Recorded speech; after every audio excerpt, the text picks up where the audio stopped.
बताओ 10,000 दे दूँ मैं, ये दे के भाई साहब बताओ मैं मजदूर आदमी भाई साहब कैसे 500 रुपए देखो भाई साहब मेरा देखो 10,000 रुपए कहाँ से बताओ 10,000 मांग के जा रहे हैं। हम कहाँ से पहले लेने का क्या हिम्मत पड़ रही है? एक मिनट सुनो भाई, पहले पैसे कहाँ से देंगे? क्या अपना सामान बेचोगे तभी तो इसको पैसे देंगे ठेकेदार बोले? पहले पैसे मांग रहा हूँ इन लोगों से, कैसे पैसे मांग रहा हूँ इनसे? जैसा दुकानदारों को परेशान करा जा रहा है। तुम्हें ठेका बढ़ाएंगे थोड़ा बढ़ा कर ठेका करे हुए ये परेशान कर रहे जबरदस्ती। तो पहले पैसा ले रहे भाई, पहले पैसा दो, हमें जब जगह दी जाएगी आपको। उस दुकानदारों ने पहले भी पैसा दे रखा भाई साहब के जगह लेने के लिए, और ये परेशान कर रहे जबरदस्ती नु कह रहे 1,000 रुपये फुट से कम पैसा नहीं वसूला जाएगा। और दुकानदारों से जबरदस्ती कह रहे कि जो बैठेगा 1,000 रुपये पैसा उसे देना पड़ेगा, जो चाहे उसका सामान रखना पड़ेगा। पहले हम 1,000 रुपये दे रखे, 100 रुपये फुट के पैसे दे रखे। मेरी दुकान ये मजार के सामने है रोड पे। कितने फुट ले रहे हैं? अब मेरे पास 10 ही फुट है जी, 10 फुट के मेरे से 6,000 रुपये मांग रहा है जी, यानी कि 5,000 फालतू मांग रहा है जी। मेरे पास 1,000 की रसीद है, कहो तो दिखाऊं। जो वर्तमान ठेकेदार हैं इनके पास पिछले साल भी ठेका था, और इस बार जो एसडीएम साहब ने ठेका अलर्ट किया सरकार ने इनको, जिस% से इन्होंने बढ़ा कर लिया ठेका, हम दुकानदार उसी रेशो में बढ़ा कर देने के लिए तैयार हैं, लेकिन ये उसका 10-15 गुना पैसे फालतू ले रहे, वो कतई हम देने के नहीं जी। हम हमारी गुंजाइश से बाहर हम इतने अपने चाहे दुकान ले जानी पड़ जाए, लेकिन हम ये पैसा नहीं देंगे।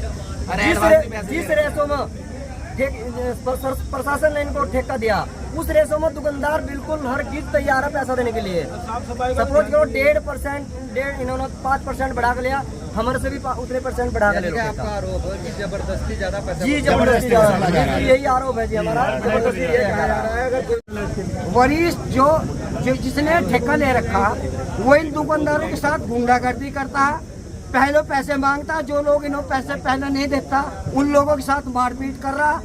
कुछ लोग ऐसे हो जो सुल्तानपुर के मौजूद हो, जिनके पास मेरी वीडियो वायरल हो, जिन्होंने यानी कि मेहंदी डोरी पर भी इन लोगों ने उनसे जबरदस्ती पैसे लिए गए। ऐसा क्यों ना इंसाफी करी गई? सुनो, एसडीएम का लिखा हुआ दिखाओ मेरे को, मैं खादिम हूँ, मैं सरकार का सज्जादा हूँ, मैं खादिम हूँ, मैं बोल रहा हूँ, मेरे को लिखा हुआ दिखाओ। ये 6 फुट की रसीद कैसो इसने दुकानदारों को रसीद है? एक मिनट, इसने कैसो दुकानदारों को परेशान करा, कैसो इसने मेहंदी डोरी वाले दिन इन्होंने वसूली करी, कैसो करी? जब हमारे यहाँ एसडीएम नूतन बने कर दी थी साहब ने, तो इन लोगों ने कैसो जबरदस्ती करी उनके साथ? क्या मेरा उजाड़ने खतर आई है यहाँ से? क्या हमने इनको सिफारिश कर दी थी तुम हमारे से ठेका लो? क्यों ये गुंडागर्दी मत चलेगी यहाँ से, नहीं चलने की। मैं खादिम बोल रहा हूँ। ये ठेका 4 साल से वरीश के पास है। वरीश की 3 साल की रसीदें हैं आम, पिछले साल की रसीदें ये हमारे पास फिलहाल मौजूद है। इसमें 100 रुपये फुट और 150 रुपये फुट की वसूली है। आज ये दुकानदारों से 1,000 रुपये फीट का वसूली मांग रहे हैं, दुकानदारों को परेशान कर रहे हैं, जबरदस्ती कर रहे हैं, कुछ एडवांस ले रहे हैं। दुकानदार 20,000 रुपये का सामान लेके आ रहा है और 20 फुट का उसका पल्ला, वो 20,000 रुपये इन्हें दे के जाएगा। घर से क्या क्या लाया, क्या लेके जाएगा? हम चाहते हैं कि जो वसूली है, जितने % से ठेका बढ़ाया गया प्रशासन ने दिया, उसी हिसाब से वसूली बढ़ा के ले लें, हमें उससे कोई दिक्कत नहीं। हमारी इतनी ही बात है और कोई बात नहीं। यही लाइट का सिस्टम है, लाइट वाला एक बल्ब के 1,500 रुपये मांग रहा, हमारी रसीद 600 रुपये की है, जिसमें एक बल्ब भी था और एक पंखा भी था 5 दिन का।